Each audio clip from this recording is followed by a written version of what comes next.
જસદણમાં એક 6 વર્ષની માસૂમ દીકરી પર બળાત્કાર ગુજારી એના ગુપ્તાંગમાં સળિયા ઘુસાડી દેવાની ઘટના સામે આવી છે. આ ગુજરાત કઈ દિશામાં જઈ રહ્યું છે? 5 વર્ષની, 8 વર્ષની, 10 વર્ષની, 12 વર્ષની બાળકીઓ ઉપર, દીકરીઓ ઉપર આ શું જુલ્મ વર્તાવવામાં આવી રહ્યો છે? કઈ દિશામાં આપણું ગુજરાત જઈ રહ્યું છે? આપણા ગુજરાતના ગૃહમંત્રીના રાજ્યમાં બહેન દીકરીઓ, માતાઓ કેમ સુરક્ષિત નથી? 28 વર્ષથી ભારતીય જનતા પાર્ટીની સરકાર છે, છતાં બહેન દીકરીઓની આબરૂ લૂંટાવાનું કેમ બંધ થતું નથી?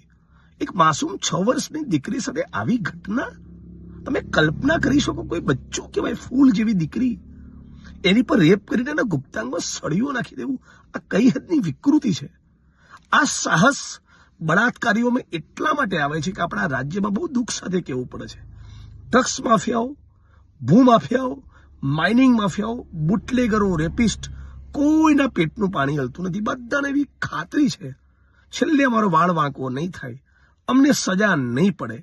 જે ગુજરાતની અંદર સામૂહિક બળાત્કારનો ભોગ બનેલી દીકરીના બળાત્કારીઓને જેલમાંથી છોડીને લાડવા ખવડાયા હોય, એનું સ્વાગત સન્માન કર્યું હોય, જે ગુજરાતની વિધાનસભામાં બેસનારો એક કેબિનેટ કક્ષાનો મંત્રી, એક મંત્રી જેની પર બળાત્કારનો આરોપ લાગેલો હોય, જે એક લંપટ લીલાઓ આ ગુજરાતમાં મશહૂર હોય, એવા ચરિત્રહીન ભારતીય જનતા પાર્ટીના માણસોના શાસનમાં આવી ઘટનાઓ ન બને તો શું બને?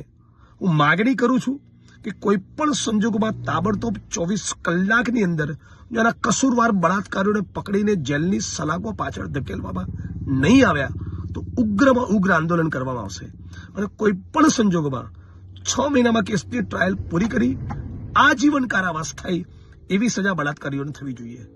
હર્ષ સંઘવી, તમારામાં શરમનો છાંટો બચ્યો હોય ને, તમને કદાચ તમારા પરિવારજનોને પૂછો તમારું પરફોર્મન્સ કેવું છે. ગૃહમંત્રી તરીકે તમારામાં શરમનો છાંટો બન્યો હોય તો કમસે કમ આ દીકરીઓ પર થતા બળાત્કારની ઘટનાથી લાજી મરો અને રાજીનામું આપો. શરમ કરો, શરમ.